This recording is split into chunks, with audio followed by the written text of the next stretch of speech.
നമസ്കാരം കൂട്ടുകാരെ, രാജേഷ് കുമാറാണ്. കൂട്ടുകാരെ, എൻ്റെ ഈ പുതിയ വീട്ടിലെ എല്ലാ കൂട്ടുകാർക്കും സ്വാഗതം. കൂട്ടുകാരെ, ഞാൻ ഈ വിഷയം ഞാൻ ചർച്ച ചെയ്യേണ്ടെന്ന് വെച്ചിരുന്നാലും നമുക്ക് ഓരോ ദിവസം ചർച്ച ചെയ്യാൻ വേണ്ട ഓരോ കണ്ടന്റ് ഇങ്ങനെ സംസാരിക്കാതിരിക്കാൻ വയ്യ കൂട്ടുകാരെ. ഒരു രക്ഷയില്ല, വീഡിയോ സ്കിപ്പ് ചെയ്യല്ലേ. ഇപ്പോൾ സോഷ്യൽ മീഡിയ തുറന്ന് നോക്കിയപ്പോൾ കുറേ ആണും പെണ്ണുങ്ങളും വൈറലാവാൻ വേണ്ടി ദിലീപിൻ്റെ സിനിമയെക്കുറിച്ചുള്ള ചർച്ചകൾ. ദിലീപിൻ്റെ സിനിമ കാണില്ല. ഞാനൊരു കാര്യം പറയട്ടെ, ഇവര് ഈ പറഞ്ഞിട്ട് സിനിമ പൊട്ടു. ഞാനൊരു കാര്യം പറയാം കൂട്ടുകാരെ, വ്യക്തികളെ നോക്കി അല്ലെങ്കിൽ അവരെ ജാതിയും മതവും അവരെ വീട്ടിലെ ക്യാരക്ടറും നോക്കി സിനിമ കാണാൻ പോകരുത്. ഇത് പറയുമ്പോൾ ഞാൻ ദിലീപ് ഫാൻസ് ഒന്നുമല്ല, ഞാനൊരു സിനിമ കാണുന്നൊരു വ്യക്തിയാണ് ഞാൻ പറയണത്. അങ്ങനെയാണെങ്കിൽ ഈ ഇറങ്ങുന്ന മലയാള സിനിമയിൽ ഇറങ്ങുന്ന എല്ലാ സിനിമയും പൊട്ടേണ്ട സിനിമകളാണല്ലോ ഇങ്ങനെ നോക്കി പോകണമെങ്കിൽ. നിങ്ങൾക്ക് ദിലീപിൻ്റെ കൂടെ വ്യക്തിപരമായിട്ട് വൈരാഗ്യം കാര്യം ദിലീപ് നിങ്ങളെന്താ ക്യാഷോ അല്ലെങ്കിൽ നിങ്ങളെന്തെങ്കിലും ചെയ്തിട്ടുണ്ടോ? കൂട്ടുകാരെ, ഞാനൊരു കാര്യം പറയാം. നമ്മൾ എന്തായാലും സിനിമ ആസ്വദിക്കുന്നതിന് തമാശ പടം ഇഷ്ടപ്പെടുന്നവരുണ്ട്.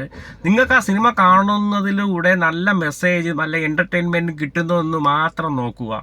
അല്ലാതെ ഈ സിനിമാ നടൻ്റെ സ്വഭാവവും അവൻ്റെ ഹിസ്റ്ററിയും വച്ചിട്ട് നിങ്ങൾക്ക് സിനിമ കാണാനേ പറ്റൂലല്ലോ. ഇവിടെ ആരാണ് മാന്യമായിട്ടുള്ളത്? ഒരു മനുഷ്യനും 100% തികഞ്ഞ മനുഷ്യനൊന്നുമില്ല, ഞാൻ ഉൾപ്പെടെ. ആരും ഒന്നും തികഞ്ഞവരല്ല, എല്ലാവരുടെ ഭാഗത്തും നെഗറ്റീവ് ഉണ്ട്. ഇനി അങ്ങനെയുള്ള ഒരു മനുഷ്യൻ ഉണ്ടാവണമെങ്കിൽ ഇനി അടുത്ത ആരെങ്കിലും ജനിച്ച് അവൻ ആ ക്യാരക്ടറിൽ വളർത്തിയെടുക്കണം. ഇപ്പം ഏത് മേഖലയിലായാലും നെഗറ്റീവ് ഉണ്ട്, പോസിറ്റീവ് ഉണ്ട്. ഞാൻ ദിലീപിൻ്റെ സിനിമ കാണില്ല, ബഹിഷ്കരിക്കും.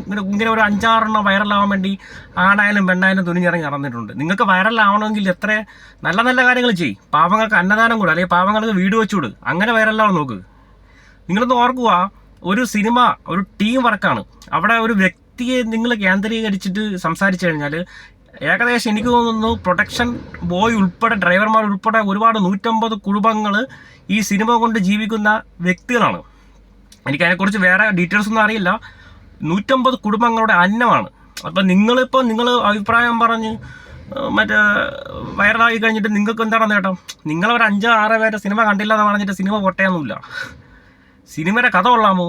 നിങ്ങൾ എൻജോയ്മെൻറ്റ് ചെയ്യണോ? നിങ്ങൾക്ക് ചിരിക്കാൻ വകയുണ്ടോ? നിങ്ങൾക്ക് നല്ല കണ്ടന്റ്, നിങ്ങൾക്ക് അതിനുള്ള നല്ലൊരു മെസ്സേജ് കിട്ടുന്നുണ്ടോ?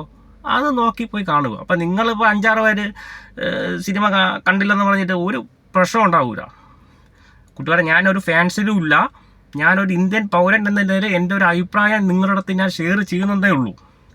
മനസ്സിലാവുന്നുണ്ടോ? ഒരു വ്യക്തിപരമായിട്ട് ജാതി മതവും അല്ലെങ്കിൽ വ്യക്തികളെ ഈ സ്വഭാവം വെച്ചിട്ട് നിങ്ങൾ സിനിമയെ അളക്കാൻ നിൽക്കണ്ട. കഥ ഇഷ്ടപ്പെട്ടാൽ പോയി കാണുക. അഭിപ്രായം നോക്കിയിട്ട് നല്ല കണ്ടന്റ് നല്ല മെസ്സേജ് ആ സിനിമയിലൂടെ കിട്ടുമെങ്കിൽ നിങ്ങൾ പോയി കാണുക. ഇങ്ങനെ എല്ലാം നോക്കി കാണാൻ നിന്ന് കഴിഞ്ഞാൽ മലയാള സിനിമയിൽ ഒരു സിനിമയും വിജയിക്കില്ലല്ലോ. എല്ലാം പൊട്ടുമല്ലോ. ആരും മാന്യന്മാരൊന്നുമല്ല, എല്ലാവരുടെ ഭാഗത്ത് നെഗറ്റീവ് ഉണ്ട്. നിങ്ങൾ ഓരോ നടന്മാരുടെ ഹിസ്റ്ററിയും കാര്യങ്ങളും അന്വേഷിച്ച് നോക്ക്. ഇനി പല കാര്യങ്ങളും ഇനി പുറത്ത് വരാറുണ്ട്. അപ്പോഴൊക്കെ അയ്യോ ആ സിനിമ കാണാണ്ടായിരുന്നു കേട്ടോ, വേറെ 110 രൂപ എന്ന് നിങ്ങൾ ചിന്തിക്കുമോ? ഇപ്പം നിങ്ങളിപ്പോൾ എന്തൊക്കെ പറഞ്ഞാലും ഈ കോടികൾ ഇൻവെസ്റ്റ് ചെയ്യുന്ന കുറേ ആൾക്കാരുണ്ട്. അവർ പട്ടിണിയൊന്നും കിടക്കുകയൊന്നുമില്ല. അവർ കോടികൾ ഓൾറെഡി ഇപ്പോൾ അവർ ഉണ്ടാക്കി വെച്ചിട്ടുണ്ട്. അവരെ 2-3 തലമുറയ്ക്ക് തിന്നുള്ളത് ഈ സിനിമാ നടന്മാരും ബാക്കിയുള്ള കാര്യങ്ങളും ഉണ്ടാക്കി വെച്ചിട്ടുണ്ട്. പക്ഷേ ഒരു കാര്യം ഓർക്കുക, ഇതിലൊരു ടീം വർക്കുണ്ട്. ഏതൊരു ബിസിനസ് ആയാലും സിനിമയായാലും ഒരു വിജയത്തിലൊരു ടീം വർക്കുണ്ട്. 150 പരം ഫാമിലീസ്, കുടുംബങ്ങൾ ഈ സിനിമയെ കൂടെ തന്നെ ജീവിക്കുന്നുണ്ട്. പ്രൊഡക്ഷൻ ബോയ് ഉൾപ്പെടെ, ക്ലീനിങ് സ്റ്റാഫ് ഉൾപ്പെടെ, അങ്ങനെ ഒരുപാട് പേര്. തകർക്കാൻ എളുപ്പമായിരിക്കും, പക്ഷെ അത് കെട്ടിപ്പൊക്കാൻ വല്ല പാടാണ് കൂട്ടുകാരെ. അതുകൊണ്ട് നിങ്ങളെ കൊണ്ട് നിങ്ങൾക്ക് വൈറലാവണമെങ്കിൽ നല്ല നല്ല കാര്യങ്ങൾ ചെയ്യും, അന്നദാനങ്ങൾ ചെയ്യും, പാവപ്പെട്ടവർക്ക് വീട് വെച്ച് കൊടു. അല്ലാതെ കുറേ പൊട്ടത്തനങ്ങൾ വിളിച്ചുകൊണ്ട് പൊട്ടന്മാരെ അതിങ്ങനെ ഒന്നുമില്ല സിനിമ പൊട്ടു. എന്ത് കഷ്ടമെന്നൊക്കെയാണ്. ദിലീപിൻ്റെ സിനിമ TV വയ്ക്കാൻ പാടില്ല, ബസ്സിൽ നിന്ന് കണ്ടക്ടർ ഓഫ് ചെയ്ത് കൊടുക്കുന്നത്. എന്ത് കഷ്ടമാണ്. മനുഷ്യന്മാരല്ലേ. ആകെപ്പാടെ ഒരു ജമ്മുണ്ട് 60 അല്ലെങ്കിൽ 70 വയസ്സ് വരെ. ബാക്കിയുള്ളവരെ കുറ്റവും കുറവും കണ്ടുപിടിച്ച് അവനെ ഉപദ്രവിച്ച് രാവിലെ എണീക്കുമ്പോൾ അവനെ എങ്ങനെ ദ്രോഹിക്കണം എന്നുള്ള ചിന്താഗതിയിൽ നിങ്ങൾ ഈ ഭൂമിയിൽ ജീവിക്കും. പിന്നെ അതിന് മുകളിലൊരു ലോകം എന്നുള്ളത് നിങ്ങൾ ഓർക്കുക. കഴിയുന്നതും നല്ല നല്ല പ്രവൃത്തികൾ ചെയ്യുക, നല്ല നല്ല നന്മകൾ ചെയ്യുക, ഒരു ദിവസം അങ്ങ് എൻജോയ് ചെയ്ത് അങ്ങ് ജീവിക്കുക.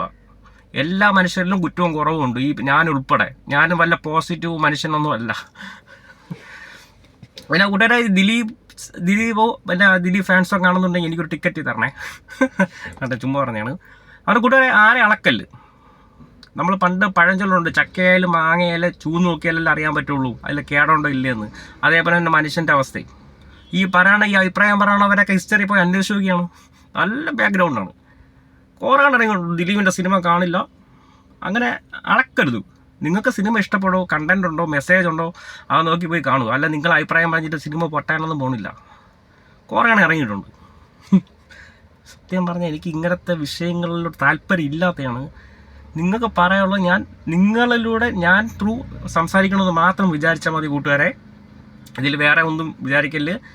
ഞാൻ ഒരു ഫാൻസിലും ഇല്ല. ഞാൻ എല്ലാ സിനിമ ഇഷ്ടപ്പെടും. അല്ലെ സിനിമയിൽ അഭിനയിക്കുന്നവരെ ഹിസ്റ്ററി ഒന്നും അന്വേഷിക്കാറില്ല. കഥ എനിക്ക് ഇഷ്ടപ്പെട്ട് കഴിഞ്ഞാൽ ഞാൻ പോയി കാണും. Okay, thank you.